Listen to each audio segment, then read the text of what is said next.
Hey everybody. Welcome to tonight. Like I told you, it was gonna be at 10 o'clock. Um, I don't really expect a lot of views for the night. Probably more people just gonna view it when they get a time frame um throughout the day in regards to it. So that's all fine. Like I said, I went into it tonight not thinking that we were gonna get a lot of views just because we weren't gonna be at our normal time.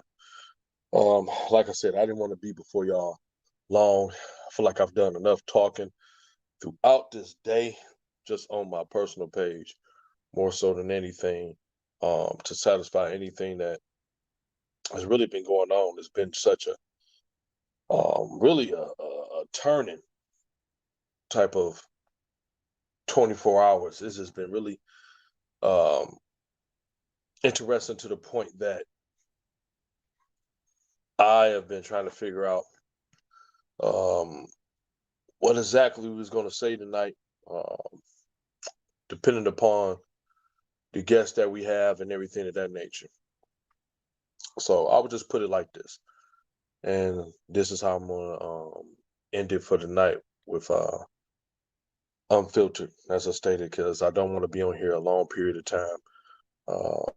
And I kind of wish I'd have recorded it. Recorded it prior, and maybe just had it like that instead of trying to do a live um, telecast. But either way, this is how it's gonna roll tonight. So um, biggest thing is that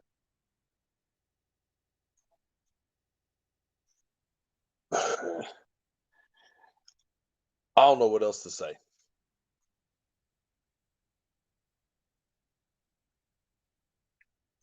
We've had one of the biggest trials since Rodney King, which was in 1993 for myself. So that was in 1993. I'm thinking, well, I was about 10, give or take 10 years old. Uh, yeah, about 10 or 9 years old when that was going down for the Rodney King. And I remember it being so big because at that time frame, one of the big shows at that time frame was A Different World. And Whitley and Dwayne Wayne was actually in um, LA during the riots when it was happening. That's how I really remember when I was young. I was a big time A Different World fan. Um, but this trial this year has been nothing short of probably one of the most provoking trials we ever seen. Um, for the first time, some people got to see, not in a movie, but in real life, in real time. They unfortunately got to see somebody die in front of their eyes. They got to see somebody be murdered in front of their eyes. You got to see witnesses from every age group, just about. Or let me put this, in a diverse age group, diverse races, diverse backgrounds, even to the point of police officers saying that they did not agree with how Officer Chauvin handled the situation. And when the video hit, due to the incredible, think about this, the incredible nature of social media. We ain't talking about just regular TV. We ain't talking about cable. We talking about social media. It went viral.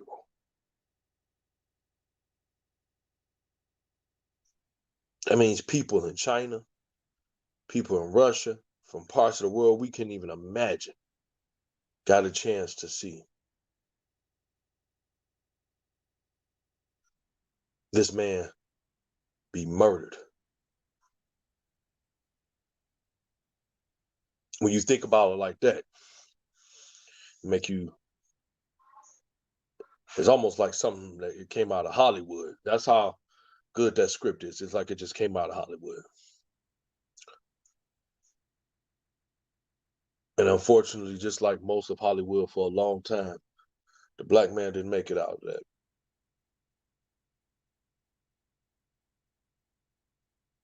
For some reason, when I first saw that last year, in 2020, during the height of the pandemic, I had a feeling it was not going to be the last time we heard about it. I had a feeling that this was not going to be able to be swept underneath the rug because of the fact that the whole world got to bear witness to what Black Americans in this country have come to bear for so long. And that's the systematic injustice of the system. Well, yesterday, as the judge read off the jury,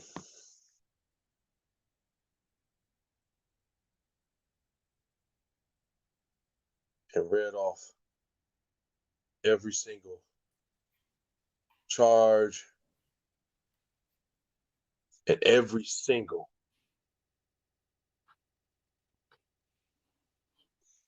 guilty verdict, I saw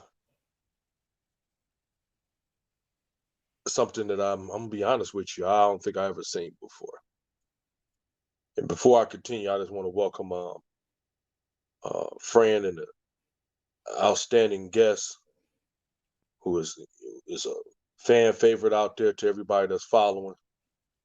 Y'all know him. He's been on the show so many times, and it's such a thought-provoking individual, man. I'm just glad that he's one of my best friends, and I'm glad that he's here today. And I purposely wanted to keep this show this late. I knew we wouldn't be a lot of y'all out there because a lot of y'all old like me, and you got to go to work in the morning.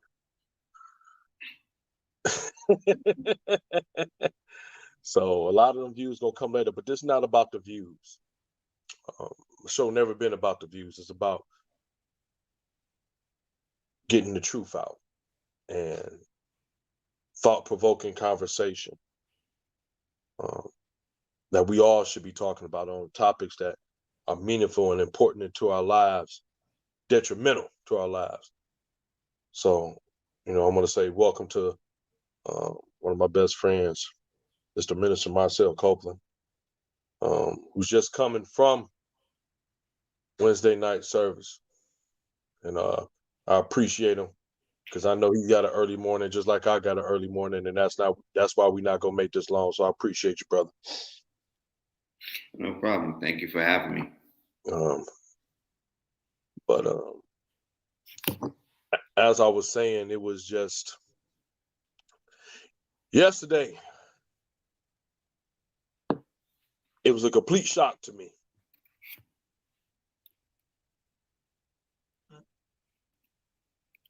I will be the first one to say and honestly admit. How you doing, Miss Kathy? Oh man, Miss Kathy, we ain't gonna be long, Miss Kathy. I appreciate you. One of our faithful listeners. I hope you got that shirt. Did you get out? Did Matt give you that shirt? I hope he did.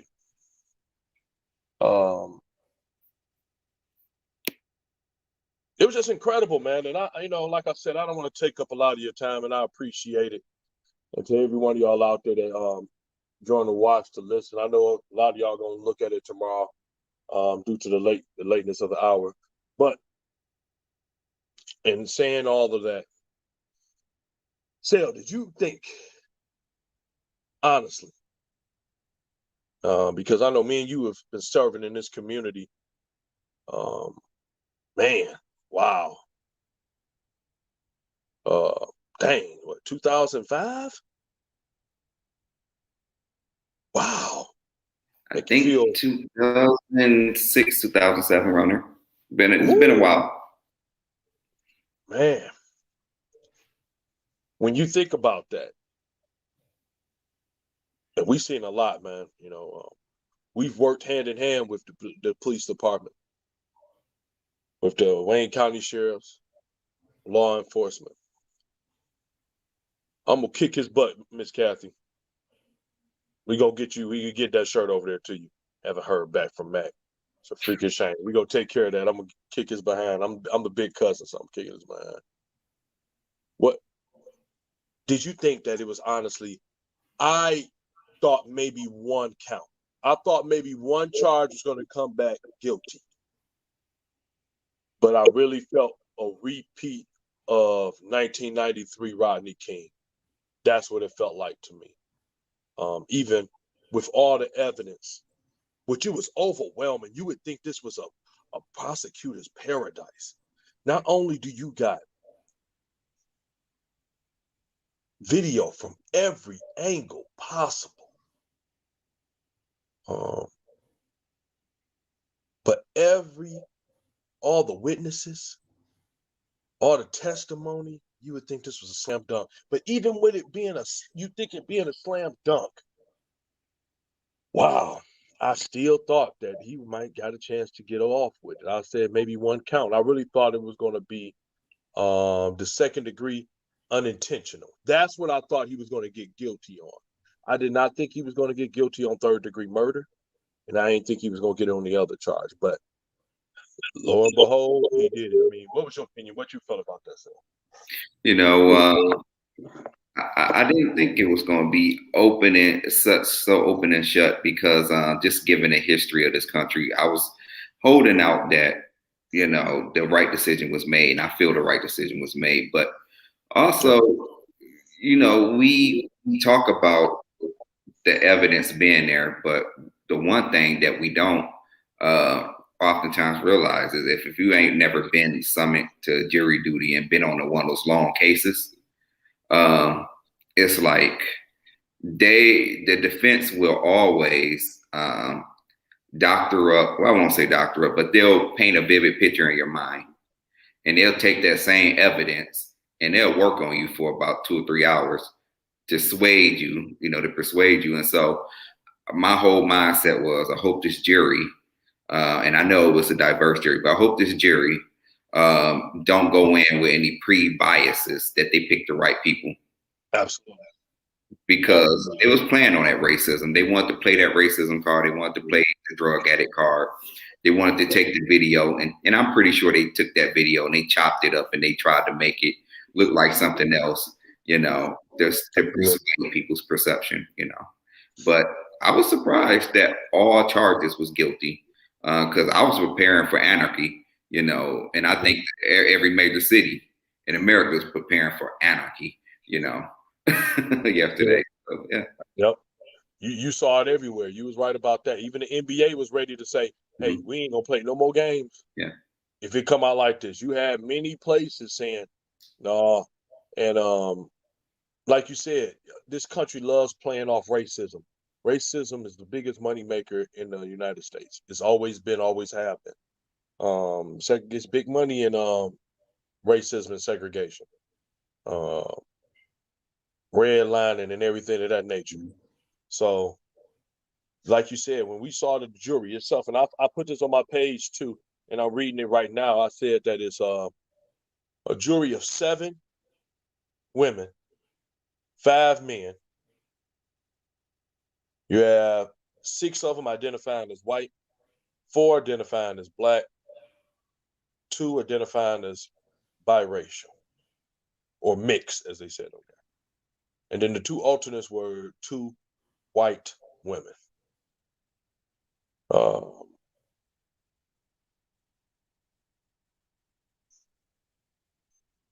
One thing I want to say is that I guarantee that the burden on those women, well, not the women, but that jury, I don't think I would want that kind of pressure on me.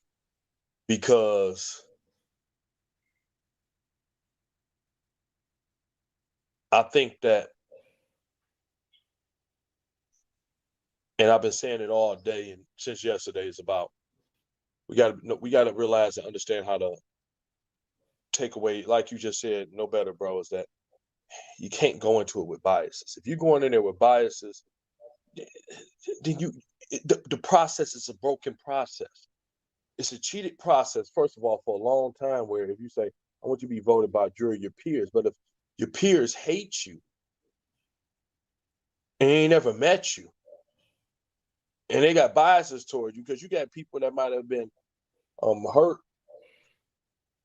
by individuals that look like them, might have had bad experiences with men, might have had bad experiences with women, might have had sons or daughters as a military or a police officer, like, well, notice the law.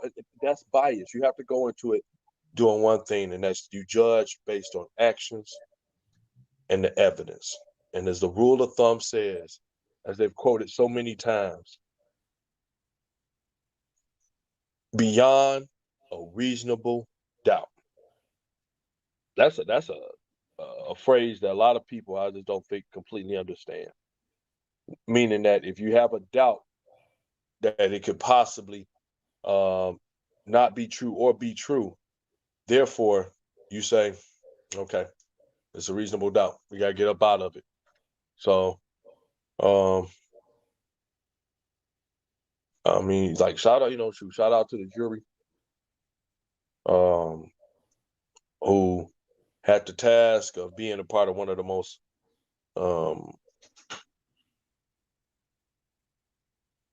like I said, one of the most provoking and influential trials since 1993. So I definitely agree with you when you said that. I'm just glad that a lot of biases was disappeared.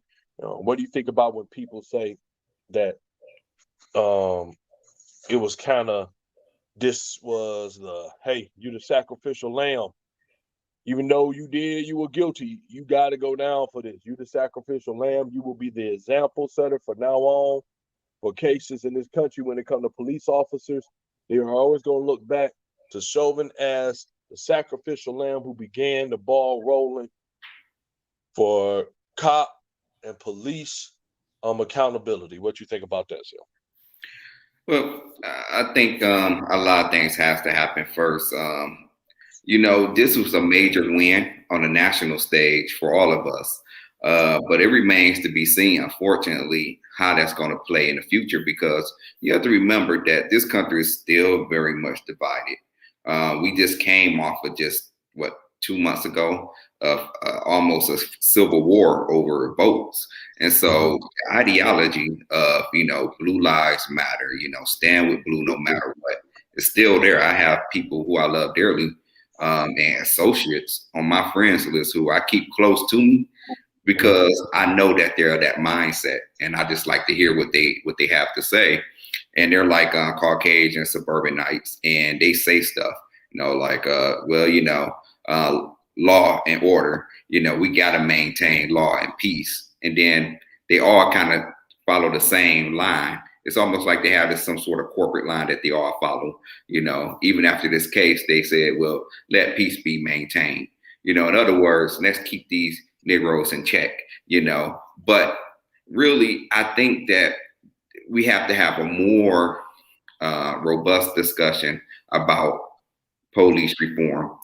I'm tired of seeing all these fancy millennials get on CNBC, NBC, MSN, with their, couture glasses on and talking about, hey, we got to send in social workers, to de-escalate, all gunshots, and we just need to do away with police ever, and that's how we're going to solve it. Those conversations is never going to get it done. We need to have strategic partnerships and really chop this thing up from the very root of it and say, okay, how do we address police relations going forward? Because police is needed. There's a place for them in society. And then when something goes awry, how do we deal with that? Chauvin is probably just one bizarre case out of a million. We got so many shootings and things that have just happened just this week. Only maybe 2 or 3 maybe made the national spotlight. Absolutely. And you can kind of see the mindset right there. People are jumping to conclusions going, oh, he a police officer. He had the right to shoot a 15-year-old girl. Or, what this black kid doing out in the street at midnight so we could gun him down. So I don't think the conversation is going to change too much. I think we need more Chauvins, before it could really have that ripple effect for people to say, okay, now things is about to happen. But honestly, I think that, this is a major win. It's kind of like a feel good moment for some people, and I want to say it's sad all around the situation.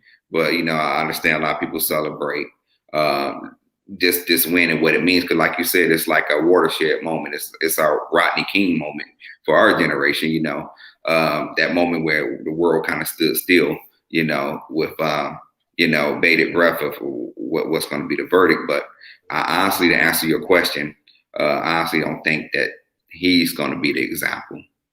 Yeah, I agree with you on that. I agree with you on everything. I agree with you every single thing that you said. I just think that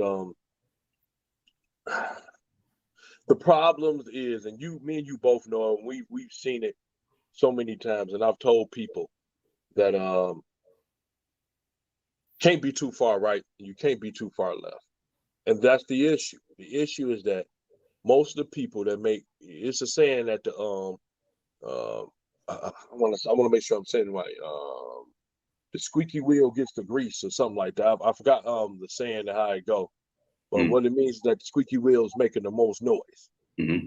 The one is always that's why it's getting the grease. And the problem is that on each side, whoever's the most farther is the one making the most noise. So you get the far left liberals who, just like you said, let's get rid of the police. Like what? Like come on now, look. That's not the issue. Okay. You got the far right. We need more police. We need harder restrictions. That's not the issue. The issue is that we need real reform and we need policies on both sides that don't benefit one or the other side, but benefits everybody. That's what we need. Like you said, it's a shame that you have to say we need more showmen to even for people to pay attention to it. But that's exactly correct. It's like we need more of this. And it's sad because the fact of the matter is we still got crime. Now I'm a person that believe in crime, and the people that commit the crimes is due to proximity. So if you have a city that's 80% African American, I mean, majority of the time that's gonna be the crime zone for an aspect of it. But I do believe that black on black crime, if it makes sense, does exist. Just like white on white crime, but it's like I said, it just depends. If you live in a rural area, that's who you're gonna have crimes with. It's the people that's around in the rural areas. But to this extent of we're gonna defund the police, I believe one of the things that need to be done, you're telling them to go in there with psychiatrists and things of that nature. Yeah, but it should have been like we've always had it back in the past. We need medical facilities to help mentally ill, and we need them to be open. We need facilities like Herman Kiefer that was open, those type of clinics that were assisting with individuals who had mental illness. But when you just strip out funding and you take it away and don't even have the rationale, don't give me that crap. We ain't got the money. Y'all always find the money. Y'all go in debt for the money. Y'all go in debt for wars. You go in debt for everything that you want to. But the things that need to be going in debt for, we don't do. We need mental health facilities. We do. It's people out here that do not belong on the street, but they don't belong in prison either. They need help. And that's been a major issue. Ever since they closed down those facilities, you see it all the time. Individuals that, they absolutely need the help.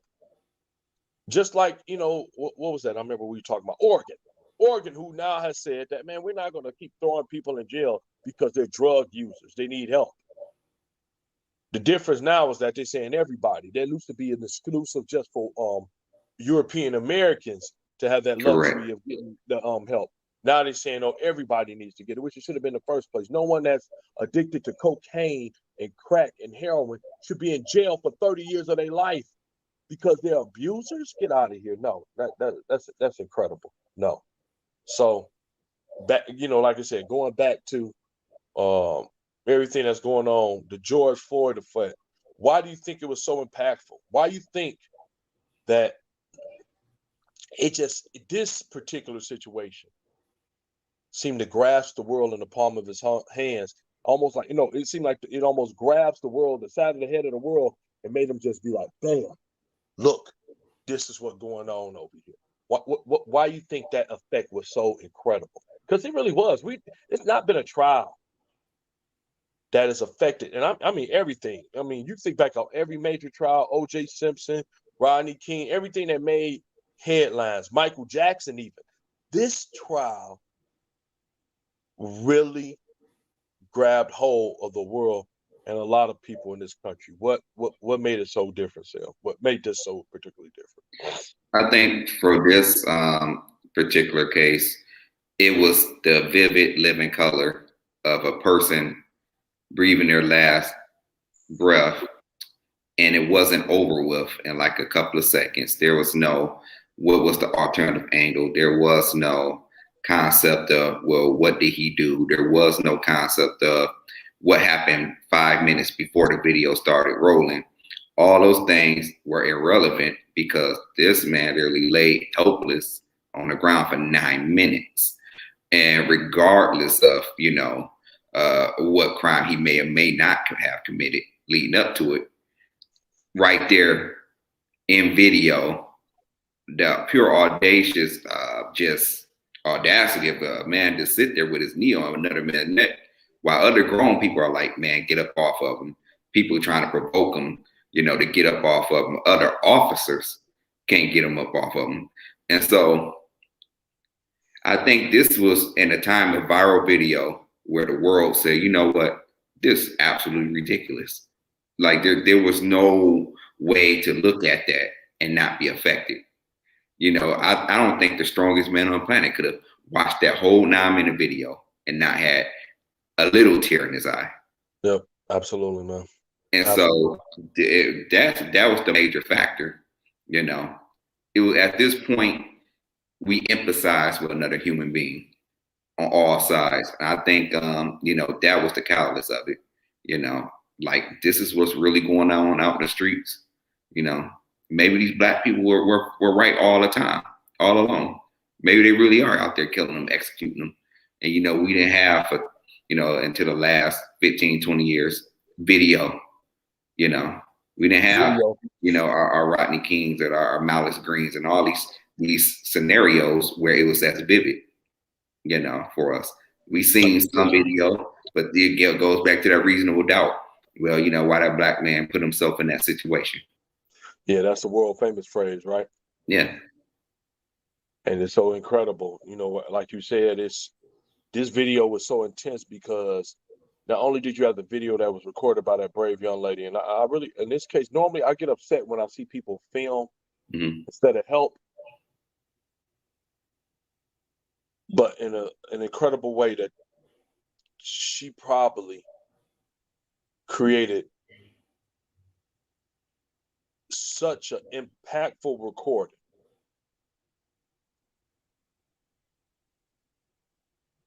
that, like you said, not even the most hardened man could sit there and say, that's right. Like, this right was going on. I remember when they picked him off the ground, his lifeless body off the ground, and I saw the imprint of the sweat in the concrete. That kind of stood out to me. And realizing that this man is dead. This man just got murdered in front of us. Murdered to the point where everybody around is in disbelief. Because that's what it was. Everybody was in disbelief. We didn't have that with Rodney King. And like I said, this is an extraordinary circumstance because you saw everything from beginning to end. It don't always happen like that. Matter of fact, it's extremely rare to have it like that. From the time frame they get on scene and engage, from the time frame it's over. I think it's powerful. And what also lets me know is that it's going to be such a push beyond all measures that every cop has to have that body camera on. They're going to have Mm-hmm. body camera on. It's going to have working audio. And for any reason that audio and that body cam footage is not working, I really think you'll get to a point where they're going to be like, man, throw that case out. Throw the case out. You ain't got no proof. You're going by these witnesses. It's going to be so. What's the name? It's going to say, if you had this working, why is it not working? Why would that not be working? And this is what your job is to do. You got to have that on. Like I said, it was just powerful, and it just I think that this effect, like you said, Sal, it's world reaching.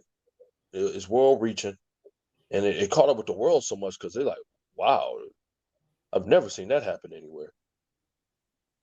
We ain't talking about communist country, who probably looked at that. They were shocked because like, huh. And this is almost like a sarcastic nature when discussing America, because now it's gonna put America in the light of when you're gonna start getting countries saying, I don't want them to come to the table. And you're gonna have a country that's powerful enough to say that. And they'll start looking at America as very weak. They already was looking at them weak after that, when they rushed the Capitol and they didn't kill anybody. That was a big thing. And I'm telling Americans, they don't really understand how big that was. They don't understand how big that was. When other countries saw that, other powerful countries saw that, they said, what? They all still, what? They all still, wait, what y'all did? Y'all made their jail sentences more comfortable? When they saw that, on top of what happened to Floyd, oh my goodness. I believe the elephant in the room finally bust in the front yard. And I'm being real with that. That's my best way of saying that. It finally was like, bam, it was open. It had to be discussed. And now we just experiencing a division. And I'm going to be honest, I think we just experienced a division that we haven't seen before. I think it's worse than what it was when Trump was in office, because they're not going to let go. And people want to say Trump, he might have awakened it, but you don't hold guns to grown people's heads. A lot of these people felt like this for a long time. Now they just feel free enough and, invigorated enough that they're going to keep it going. They can't stop this Trump rhetoric. And it ain't even Trump rhetoric no more. He ain't even saying nothing barely enough no more. These people just don't want to let it go. They even to the point where they want to try to get this guy to run again. I think if he run even on an independent ticket, he could win. I'm not trying to be funny. If he ran on independent, he could win. That's how far reaching. Woof. Yeah. That's how far reaching this guy is. Yeah. And you look at everything else. I know you saw the statements. You saw the people that came out. You got your Jesse Jacksons, you got your Reverend Al Sharptons, and everybody that came out. The only thing I didn't like, which I always don't like, is that all of you activists are in the front. Why the hell the family in the back? I felt that was really stupid. I was like, what in the world? Why? This the family. I know y'all coming for y'all photo ops and everything else of that nature. But you would think y'all would get to the point where y'all, look, we just wanted to get justice. And it's the people that you didn't know that had some of the most meaningful words as a whole. And outside of that, it was one white man, I wish I can remember his name, who got up there and said something that was powerful. It was simple. It was straight to the point. He said, now, Minnesota, we have been held to accountability in a couple of cases showing the direct racism that's in the police system. Now we all have to hold every single one of us accountable. Police, legally, the legal system and the justice system in this state. So now we not looked at as the place where this started, but the place that it was rectified and corrected. And I was like, bravo. That's all that need to be said. The rest of y'all can get off the microphone and go home. Stop over talking and just moonshining. I sometimes get tired of that with my people. They love to moonshine all the time. Here we go. Let's do a little bit. Here goes another friend. Let's talk you to death. No, let's not talk him to death. Let's just say what it is. He said it straight to the point. More work to do. Stop over celebrating. My goodness, man. It was a battle. It ain't the war. It was a teeny battle. It's Bunker Hill. This wasn't, the Civil War. Stop it. We some other fish that we got to fry, because this wasn't justice. It was accountability. And I remember that he said that. I think that was the the head prosecutor of Minnesota, chief prosecutor, and he said that, and I was like, that's very poignant for him to say, because that's exactly what it was. It was accountability. It wasn't justice, because we far from getting justice in every aspect of it is. Ask the people that didn't get justice. They had videotape that bled out. They had witnesses, didn't have witnesses. It's just crazy. So I think going further, like, and then I know you made a little bit breach to it. Oh man, there we go. Hey, what's going on? It's multiple time on here. So the thing is, what we need to watch out for is what the white supremacists are planning. Sad to say, and, I agree with that. I agree with that. I agree with that. I absolutely agree with that. I think it's so I think it's just that we are at it's at a time. It's like what's the better? It's like we're at it's like a time bomb waiting to go off. And the same day that this happened, Sal, and I've been talking about this on my personal page. We had Columbus, Ohio. Mm-hmm. Now, I would like to get your feelings on Columbus, Ohio, before we get about this bad boy.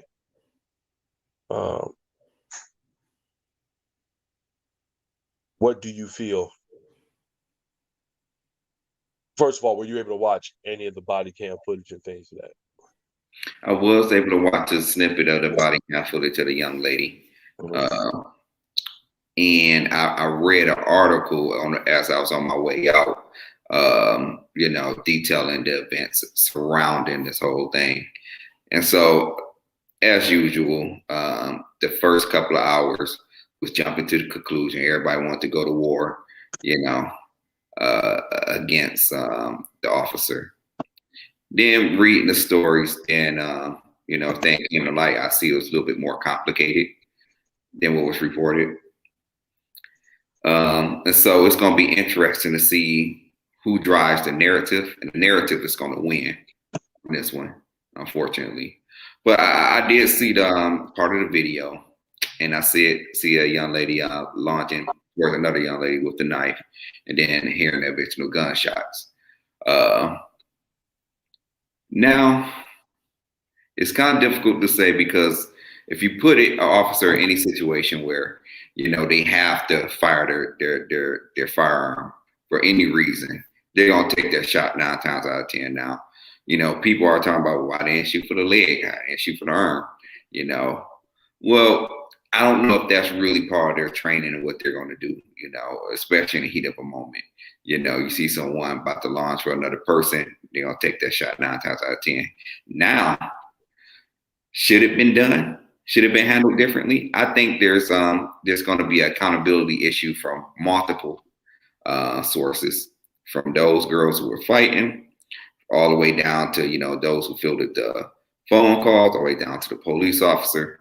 It's going to be an issue of accountability on all sides. But I'm not one to jump to conclusions and be out there wanting to set the city on fire until all the facts come out.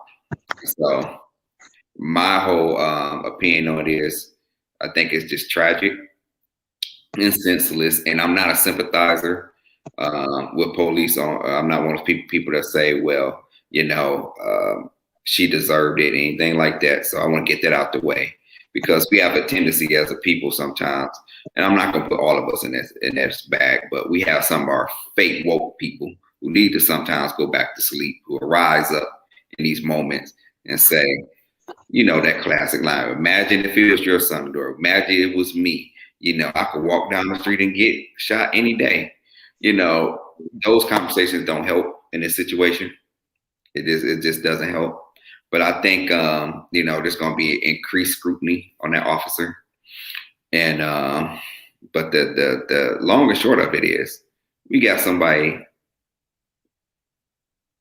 that, that was unleashed on, that's not here. So what do you do then? Yeah. I've had, if anybody get a chance, on my personal page, I do have a long post about it. Well, not that long, but a long video about it because I watched it and I just kind of gave my preview of it. That's why I said I stopped being. I feel like a long time ago I stopped trying to be good and I stopped trying not to be bad. I was fair, and what I did is I view every aspect, every point. I view actions, and that's the things I saw. Like I said, the tragic thing is that an entire group of people failed a 16-year-old girl. Yeah. That's what the narrative should be. That an entire group of people failed a 17-year-old girl, 16-year-old girl. You had a father Mm-hmm. who was there, who instead of trying to set the example to remain calm, was one of the main culprits out there acting a fool. To me, he's less than a man. Any man that kicks a woman and tries to attempt to stump or do harm to a woman on the ground, the fact that he did that, that just rings out of my head. He's a coward and he's a disgusting individual. And if you want to know, if everybody want to say why she was so upset and why she did these things, the first thing I would have did is have my daughter in the house. I would have told my kids to get in the house. We're going to wait for the cops to get here because they got to come here. Now, if they try to come in the house, it's a different story. Now they breaking and entering. Now you drop them where you found it. That's it. And I feel bad for saying that to a point. But people need not be stupid in this day and age to think that you could come over someone's home and not knowing what these people are capable of. And at the end of the day, whatever you came for, it wasn't worth it. It wasn't even worth it. So that's what disgusts me the most. The father on the camera, they saw the cops pulled up. A giant a cop car pulled up. He asked, and this first question I see him outside the situation, he said, "Hey, everybody, hey, what's going on? Everything okay?" They're fighting and they see the cop and they still acting crazy. Mm-hmm. They never stopped. She continued. The girl, she knocked the girl on the ground. She went after her with the knife, but then the father came over that way. I'm thinking the father was going to stop her. This dude trying to stop a woman on the ground. Yeah. I'm like, man, what? And you wonder why the example your daughter is getting set is you, man. And I would say this to him, and like, if he ever got a chance to watch, he looking at this right now. I don't care how you feel right now, man. I can respect the fact as a father, but you took it for granted. Your daughter did because of you, man. You can blame that cop all you want to, but you could have had your daughter in the house. You could have been the man of your house. I would have never let my women be out there acting no fool. I'd be like, no, get in the house. I wouldn't let my sons out there. I'm like, get in the house. It ain't because I don't think my sons or my daughters can't take care of themselves, but as the man of your house, you must be the one that has the wisdom in your house. You have to lead by example. But when you're out there stumping 16-year-old girls, and you guarantee the guy looked like he was older than me. When the gunshots went off, everybody got back. It seemed like, let me tell you how strong and spiritual this is. It looked like everybody out there prior to them gunshots going off was in a trance. Soon as the gunshots went pop, pop, pop, pop, pop, it looked like everybody came back to earth. Look at this man and look. I want y'all to look at some other stuff. Stop looking at her getting shot. Look at everything else that's going on around. This is some deep stuff I'm talking about. People got to understand this is way deeper, more spiritual than anything else. This type of behavior we got going on. This man totally snapped out of whatever rage he had. He went from, yeah, get out of my heart, to boom, oh my God, what just happened? You shot my baby? Listen, if you listen to the inflection of his voice, you would think he was not there and did not see anything that was going on. In all honesty, if I'm a father and I was there, I would just force all my people to get in the house. Like, we ain't about to go act a fool out here today. If they come jumping in, I'm laying them out. But outside of that, hey, y'all can go on the street, act a fool, talk to the cops when they get here. And then going forward, we just have to roll eyes in the back of our head for a minute and handle the situation until it die out, however it may be, how much the situation is and how because we'll never know what happened with the beginning of this situation. You'll never know that because you're only going to No. get it from a couple of people, and they're going to be speaking from emotion, not from truth. And like I said, I mean, 5 shots, it seemed like a lot. It seemed like a little overkill, but I'm not in that cop's shoes.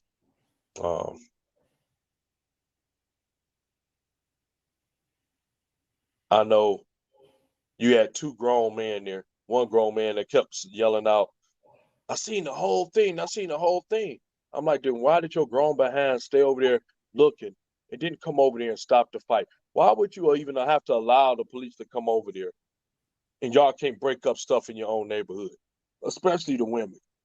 Because evidently those women didn't have no guns or nothing like that. They didn't have any other weapons because the only person with a weapon was still coming out with a weapon even when the cops was there.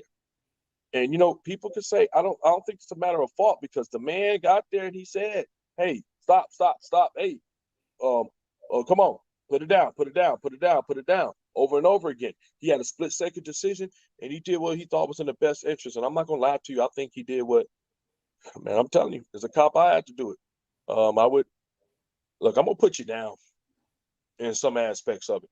You got another person's life in your hand, you're not listening to me. I can't wait all day for you.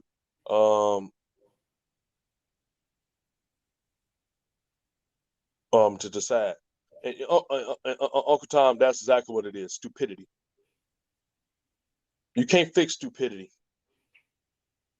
That's the sad part about it. You got a father who acting like he's 16 with his 16-year-old who is 16. You got 2 girls that were stupid enough to come over someone else's house, which could possibly mean that they parents, maybe that's some of the behavior that they demonstrate. It don't have to necessarily be that way. Their parents might not have known where they were in the first place.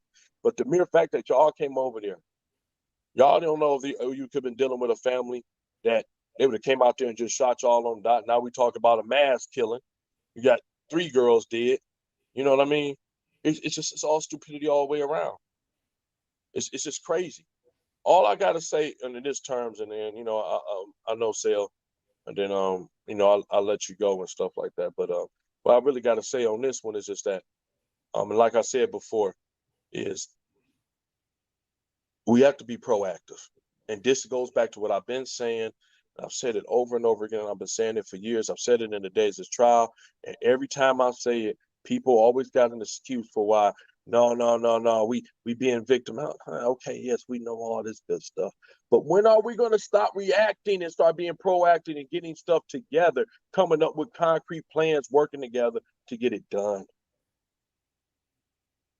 If this man had been proactive, he would have thought about, as soon as these girls arrived on scene, look, before stuff get out of hand and we start reacting to everything they doing, get in the house, I'm calling the police. We ain't even worrying about this no more.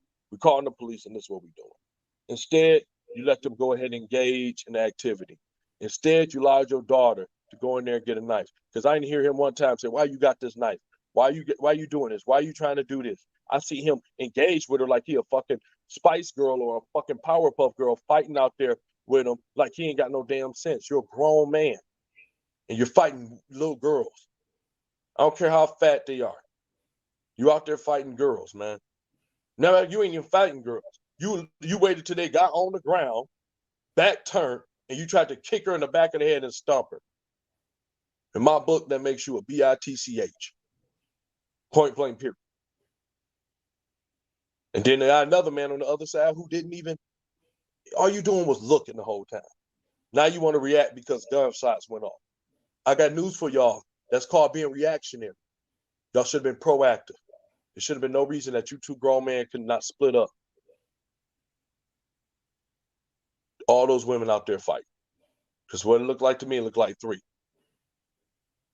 It ain't no way, they're not going to tell me nothing different. So, however this go out, like you said, it's going to depend on the narrative is spent. I hope people don't get out here trying to make it a race thing, because this is not a race thing. This is absolutely not a race issue. They love bringing up race issue because race is the thing that when all else failed in America, let's go back to race, we can get people split up on race. And they do it all the time. This is not a race issue. It's just coming off the heels of one of the most intense trials everywhere, and they just want to keep the fire stroking. They have no interest in trying to die out this fire. So, like I say, some people say it's going to get better before it get worse. I think that that's pleasantly being optimistic, but looking at the history of this country, looking at the history of how things roll out, and looking at the history of my own people compared to other people as well, and the people in this country as a whole, I think we just need to all be able to watch our backs a little bit more and be more proactive. I don't think that is going to see a reach of getting better. I think it's the degrees of getting worse if we do not become more proactive. I don't know if you got anything else to say, Sal, before I go ahead and let you get out of here, man. Well, I agree with what you said. Again, it's the way the narrative is going to be spent, lack of accountability and a lack of maturity. And it speaks to the maturity of men in general in the community. And we always say, well, why are we always beating up on men in our community? Why are we always beating up on them? Well, because at the end of the day, you hit on it. We're supposed to be the men in the house. We're supposed to be in check of our households. And our household are completely obliterated across this country.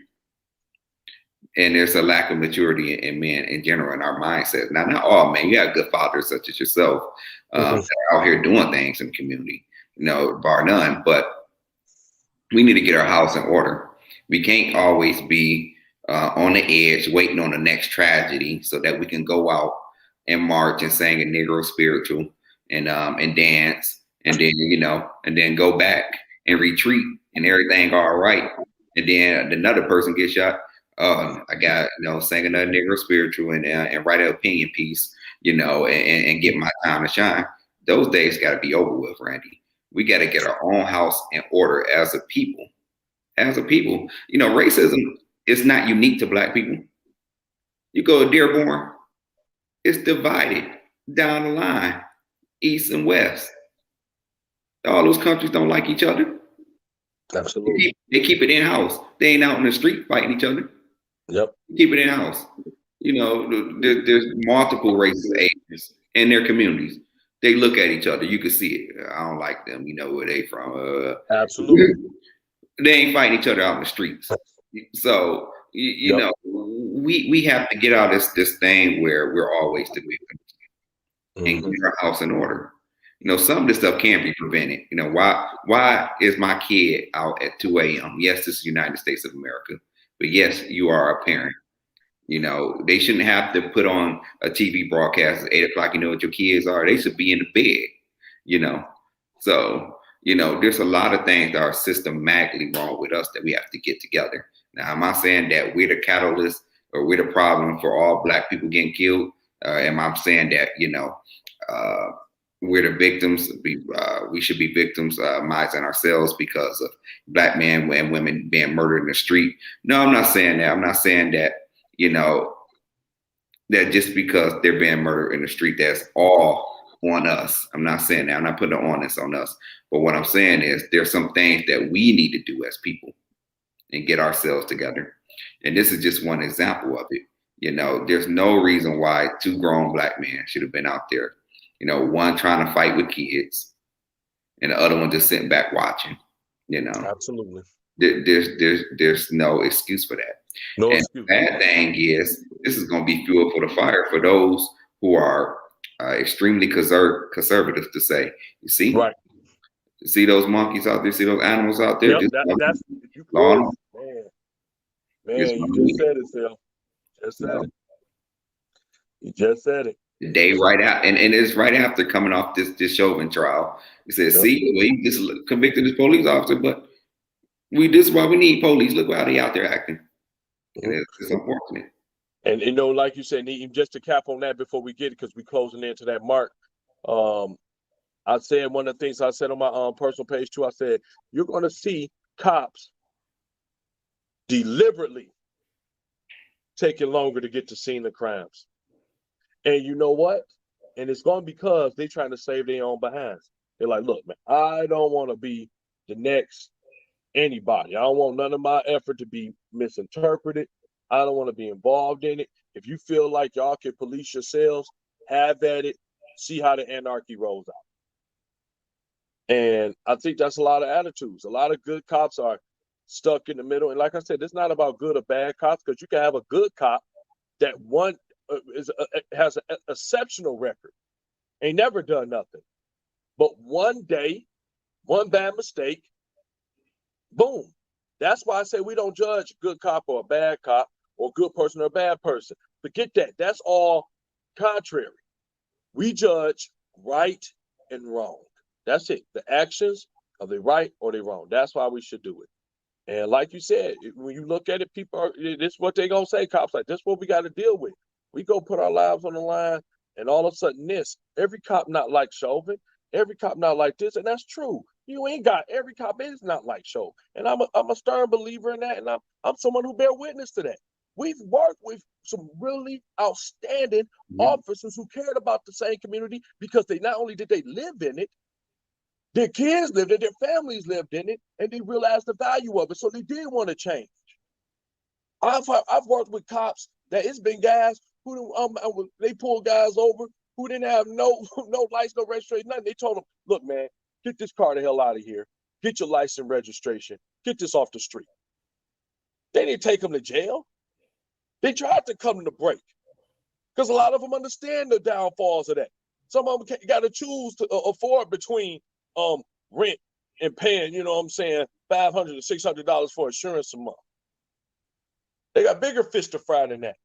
Trust me, there's a lot of cops that got that kind of diversity training. The problem is that a lot of them just take it and go about their business.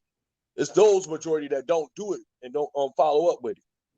Yes, it has to be a whole total reform, just like you said, Sil. It's got to be a reform that we've never seen before, because the old reform isn't working. And guess what? There's got to be accountability for police officers, like the one cop who. And it's funny that it got to start with women. Mm-hmm. Woman officer breaks up her partner from choking one of the suspects. She's fired. 3 years later, she's rectified, and they give her back her pension. But it lets you know that's how much corrupt it is. As a gang, almost like a gang mentality. Like, no, you can't do that if you're a fellow cop. But if fellow cops don't hold other fellow cops' feet to the fire and let them get away with it, you get nonsense like Chauvin. You get nonsense like all the rest of these cops who really shouldn't be cops, because they're not prepared for the situations that they really have to go through.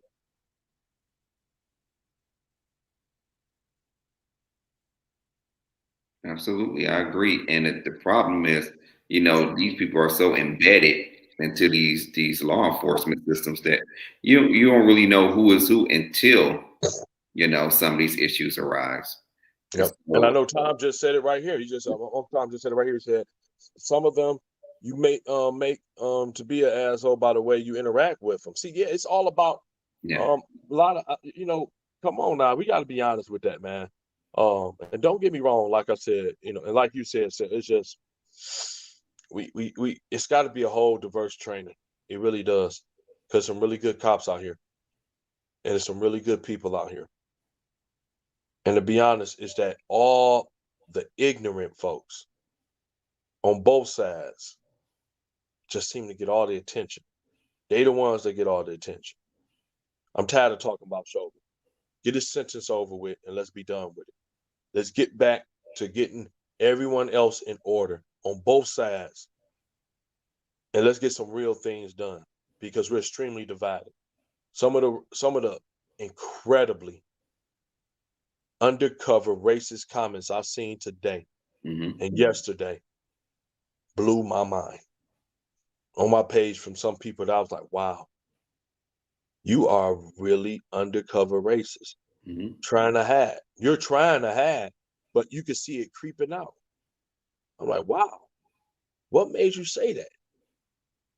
And some of them be like, wow, and I'm gonna be honest with you, some of them, I don't even know how they're gonna come back around us, because they gotta know that somebody read it. They gotta know that. They gotta know somebody read those comments. And this is what the issue is. So, man, see, I know we got a long way to go. Just like you said, we far from done. I'm just tired of the photo ops, and I know you like me. You tired of that horse and pony stuff, and I've been tired of it. You know, no disrespect to Al Sharpton, Jesse Jackson, but man, y'all ain't gonna never be nowhere where you ain't can't get no photo op, and that's just the honest to God truth about it. They're never gonna be. I'm like, what y'all doing here? Move out the way. It's already done. Y'all didn't do the work. The work was done by the community, not y'all. It was by those witnesses, by those young people. Get out of y'all. Y'all days are done. Go sit back down. Stop trying to join in for photo ops. Y'all can barely stand up right now as it is. And stop trying to get in the way and always have your, I'm like, oh, picture, we got to be in here.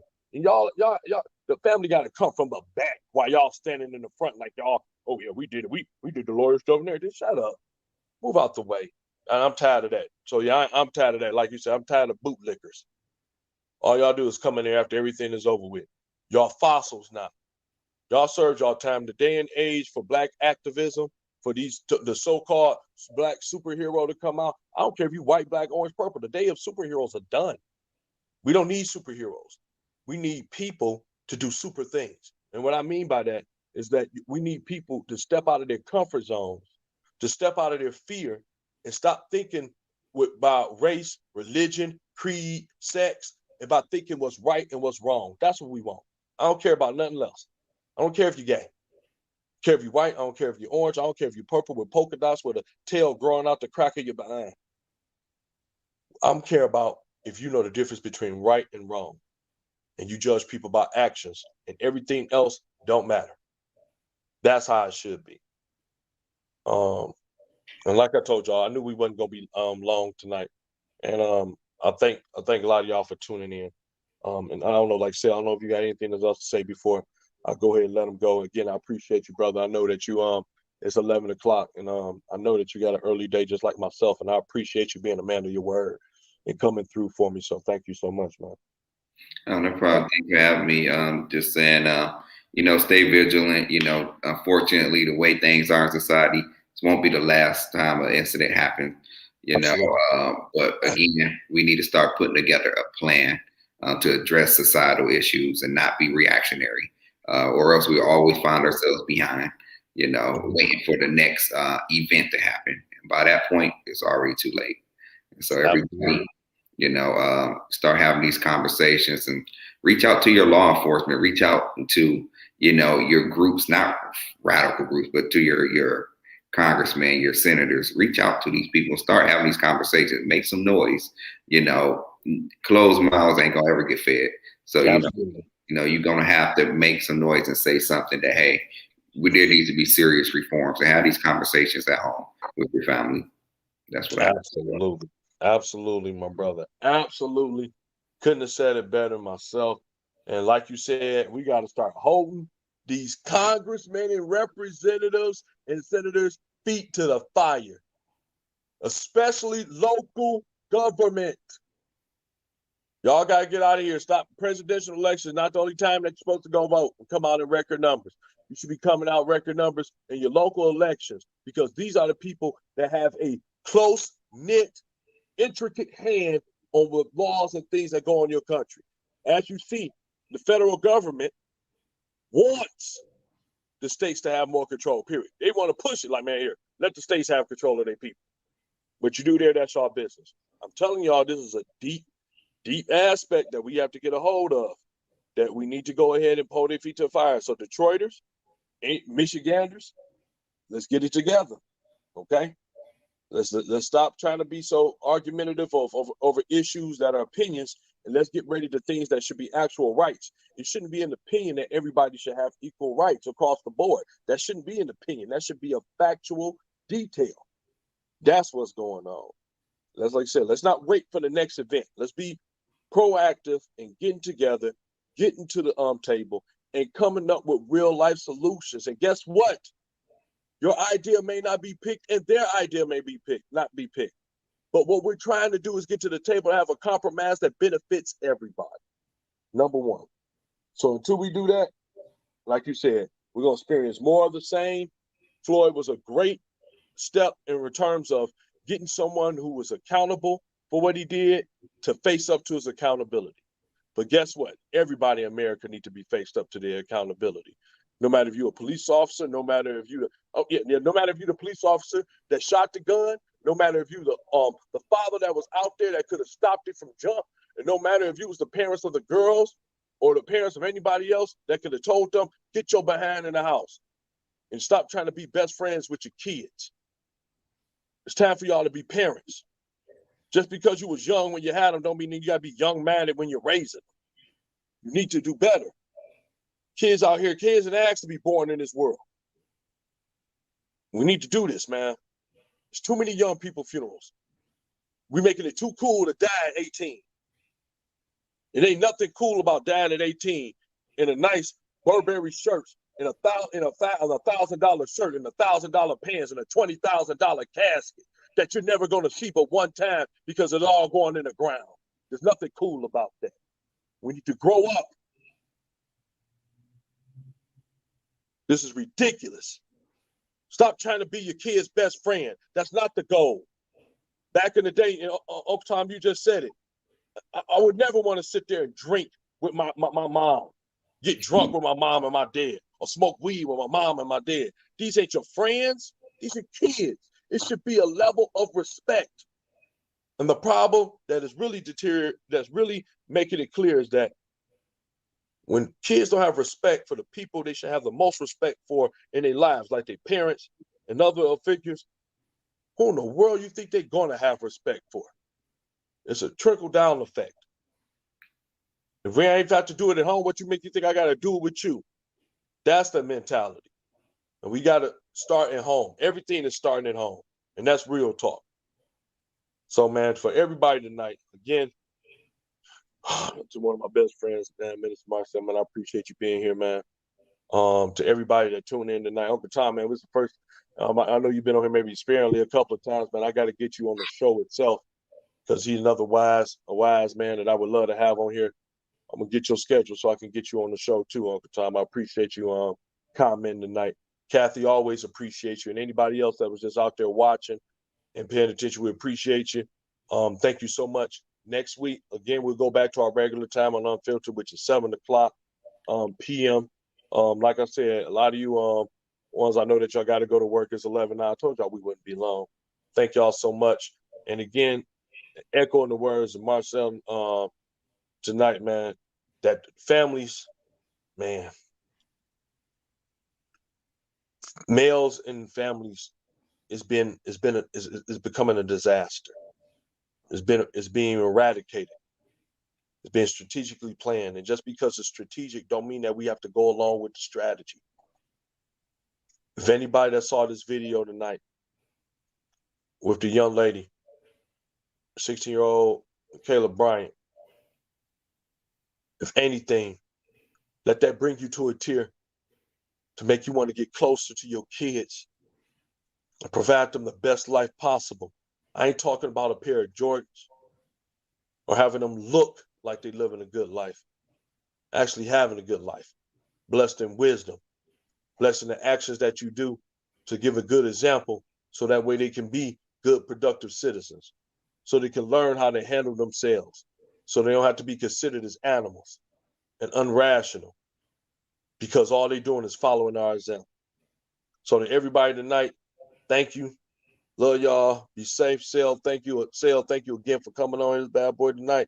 And we will see y'all all next week. And man, be safe, be proactive, and God bless. See y'all next week. Unfiltered, same time, same place.